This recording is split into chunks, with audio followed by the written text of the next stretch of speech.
Assalamualaikum warahmatullahi wabarakatuh. Oke, hari ini saya akan menjelaskan tentang tema asas keagamaan. Asas keagamaan tersendiri adalah prinsip-prinsip fundamental yang menjadi dasar bagi keyakinan dan praktik keagamaan. Asas-asas ini dapat bervariasi antara agama-agama yang berbeda, namun umumnya mencakup konsep-konsep inti seperti keimanan, ibadah, etika, dan hubungan dengan Tuhan atau kekuatan ilahi. Berikut adalah pembahasan lengkap dan detail tentang asas keagamaan. Yang pertama yang kita bahas adalah di sini definisi dan konsep keagamaan. Definisi dan konsep keagamaan adalah sistem kepercayaan, nilai, dan praktis yang berkaitan dengan hubungan manusia dengan suatu yang dianggap suci, ilahi, atau spiritual. Agama sering mencakup ritual, kitab suci, struktur organisasi, dan komunitas keagamaan. Yang kedua, asas-asas keagamaan. Asas keagamaan di sini mencakup berbagai aspek yang membentuk inti dari agama. Berikut adalah berbagai asas keutamaan yang ditemukan dalam berbagai agama di dunia. Yang pertama, keimanan.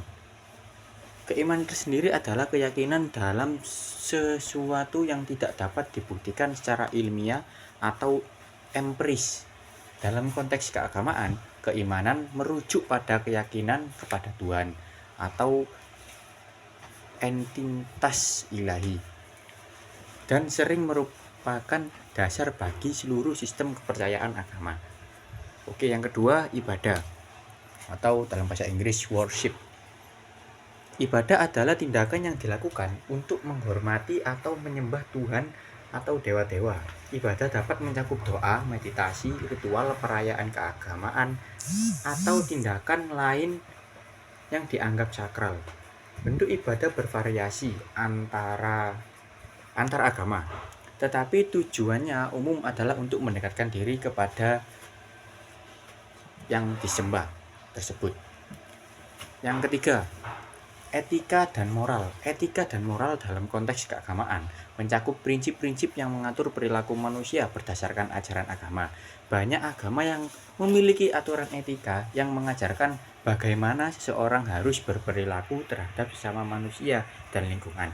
Ini dapat mencakup konsep seperti kasih sayang, keadilan, kejujuran, dan kerendahan hati. Yang keempat, kitab suci dan ajaran kitab. Ajaran kitab suci adalah teks yang dianggap suci atau diilhami oleh Tuhan dan biasanya menjadi dasar bagi ajaran agama. Kitab-kitab ini berisi panduan untuk hidup, sejarah agama, dan hukum keagamaan. Beberapa contoh kitab suci adalah Al-Quran dalam Islam, Alkitab dalam Kristen, dan Weda dalam Hindu. Oke, yang kelima, komunitas keagamaan. Komunitas keagamaan adalah kelompok orang yang berkumpul berdasarkan keyakinan dan praktis agama yang sama. Komunitas ini berfungsi sebagai tempat untuk berbagai keyakinan melakukan ibadah bersama dan mendukung satu sama lain dalam kehidupan spiritual. Komunitas keagamaan juga sering memiliki pemimpin agama atau imam yang memberikan bimbingan dan arahan. Oke, selanjutnya yang kita bahas, variasi antar agama-agama. Setiap agama memiliki variasi dalam asas-asasnya yang mencerminkan sejarah, budaya, dan tradisi masing-masing. Berikut adalah beberapa contoh bagaimana asas keagamaan dapat berbeda antara agama-agama.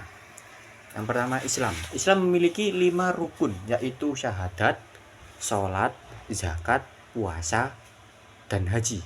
Asas ini merupakan dasar bagi keyakinan dan praktik Muslim.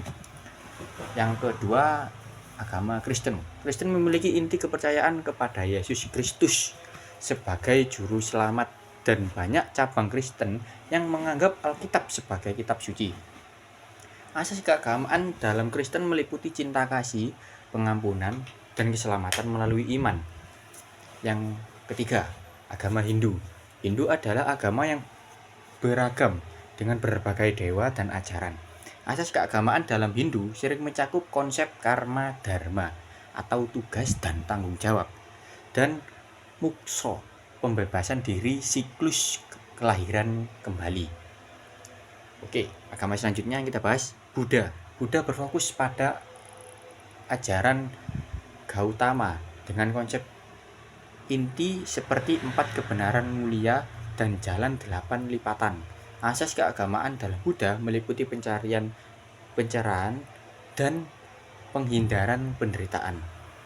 Oke, dari semua yang kita bahas tadi, kesimpulannya asas keagamaan adalah prinsip-prinsip fundamental yang membentuk dasar bagi keyakinan dan praktik agama. Asas-asas ini dapat mencakup keimanan, ibadah, etika, kitab suci, dan komunitas agama.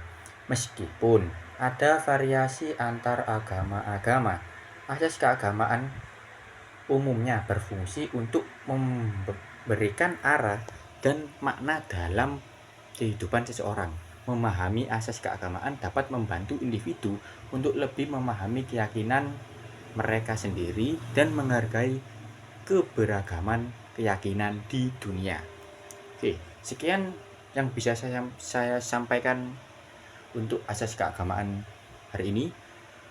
Ada kurang lebihnya saya mohon maaf. Dinasiratul mustaqim. Assalamualaikum warahmatullahi wabarakatuh.